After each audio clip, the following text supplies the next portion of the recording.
I just want to continue to run with this a little bit. So, what I was saying is that I think that human beings, uh, the, the, the, the, the dominant interests on the earth, the, the people on the earth, any country, any society, any race, any ethnicity, the people that are having the most decisions of consequences that can be felt by the most people, and also people at the closest to subsistence, would be people of privilege and entitlement to different degrees in different regions. People with privilege and entitlement.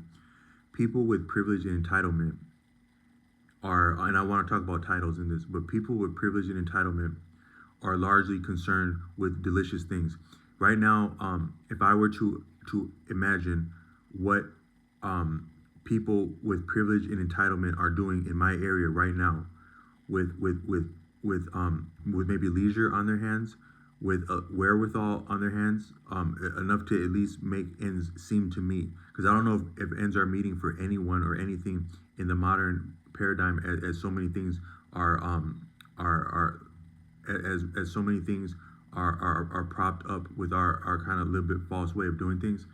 I don't know if anything is really meeting anywhere, but at least people that have enough leisure to have something of vanity, and also have other people pay for their vanity, um, they, I would imagine they're consuming delicious things right now. As I speak, people are consuming delicious things, interested, preoccupied with delicious things, or somehow having delicious experiences that are in proximity to delicious things. I would imagine that.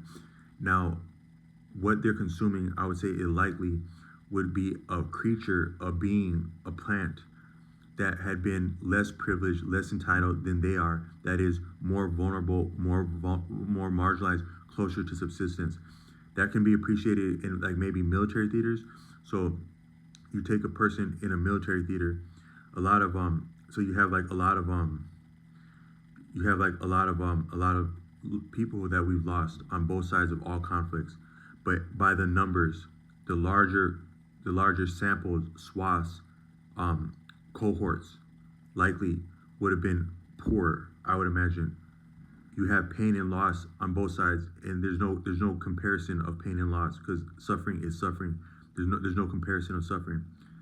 But to appreciate the motion, the dynamic. So I'm more so talking about the dynamic. The dynamic is that people closer to subsistence, closer to poverty, are having more suffering, more pain, more loss, whether in terms of violence,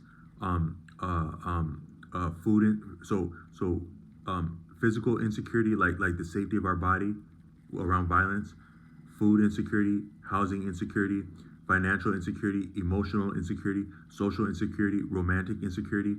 A lot of that is, you can appreciate that just in terms of economics and finance. You could probably accurately gauge, at least appreciate trends from that standpoint in those terms. And again, it's the people that are marginalized, the things that are marginalized, the animals that are marginalized, that are losing, that are dying, in order to be enjoyed, maybe outside of the real balance of equity between those having privilege and those not. Because life and death is a balance, and it is a natural course of living, and living is part of dying, and dying is part of living. And also to be sustenance to one another. That's the deepest thing. We actually are sustenance to one another, whether in relationships, families, communities, societies, countries, continents. We are sustenance one to the other, us as humans to other humans, animals to us, and really in nature, without the skewing of advantage, like with some of our modern technology. We are also resources and sustenance to animals to a degree. That's one thing that, see, a lot of us as humans, we think we're so open-minded, and we're so enlightened, and we're so educated, and we're so outstanding, and we're so classy.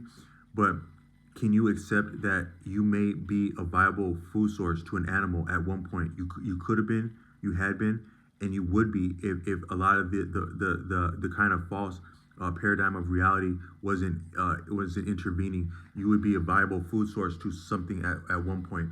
And that's not necessarily bad, but it's very skewed now, I think, because you have a lot of you have a lot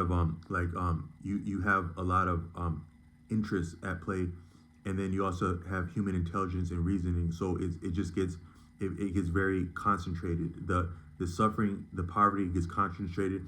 The entitlement, the privilege gets concentrated, and it might be different than how it was in nature and how it's viable. And a lot of things are failing because of that. And it like you had like the crash in 2007 to 2010, that first economic crash. A lot of people don't understand how deep and significant of a crash that actually, in fact, was, and how coming past that, the real crash might not have ever left, but it was like mitigated or like or brushed under something. Then you had something similar happen around the pandemic, where some people would appreciate that there was a very significant failure in terms of finance on a broad scale, maybe the world over, but at least in the northern hemisphere of the Americas, that was underlying within potentially prompting or at least attending what was experienced as the pandemic, um, right there. And it was maybe a reverberation or a function or a ripple or a repetition of the failure that had happened in 2007 to 2010. That would be Tashreeq Bey would make comments like that on some of his content.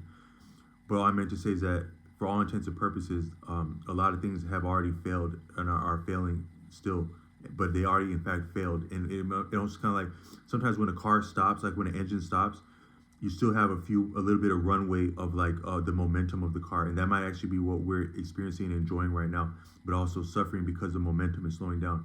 Or if you had an airplane that lost power, it could still glide a little bit.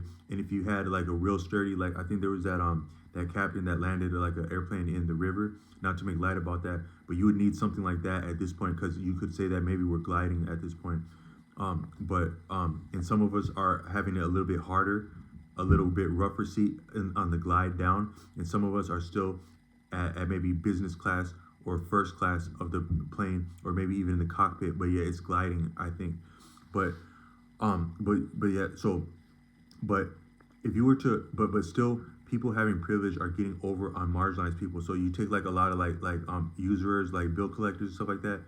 You have bill collectors calling you on off hours and weekends to get up after the little old nobody. So you had something like some form of finance that you purchased with like what could be appreciated as fiat currency, and you forgot what in the hell you picked up somewhere, and someone's like they're on you now, like no, because you had owed $3 in 1997, and we're here to see about that $3. Now the nation owes, I think they say we're in the trillions now. I don't even know how many trillions it is. They say America is under, but it's in the trillions, right? And so I would say the larger part of that would likely be your actual, like your banks, your businesses. Now, I can think of some really big businesses that were very big when I was young, and they're not with us anymore. I would imagine there might be some stuff not entirely paid for that. Then that 2007 and 2010, they're giving I don't have to, like, I'm gonna sound like a trope, or like I'm gonna sound like a bot if I say bailing this and that out. Damn, I made it this channel this far without saying bailing, but a lot of banks were taken out of economic financial crisis to the tunes of billions, maybe near about trillions of dollars at that time, at the 2007 2010. And then you got somebody from 1997 that owes somebody $3, but you're not worried about the banks, but you're worried about that $3. No, you're worried about the marginalized person, because they're food to you. They're the perfect morsel, the vulnerable morsel. So let's get after that. Forget the 3 trillion. Let's get after the $3, right? That's it, right? So I'm just bringing this for awareness. But all I meant to say is that you deal with different stuff. You deal with different banks, businesses, dealerships, this and that.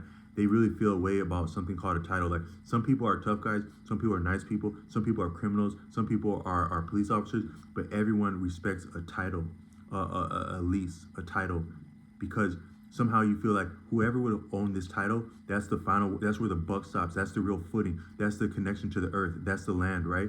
The apartment building is on the earth, right? That's the land. So because that person has a title, they're connected to the land better than you, and they call the shots, right? But I'm saying, as a human being, you're the land. You're connected to the land. You have the standing. You have the title. You have the entitlement as a human being. It don't gotta be more than that. It don't gotta be fancier than that. It don't gotta be on paper than that. Because paper is yet arbitrary, and you can crinkle paper, you can burn paper, but human beings are part of the land.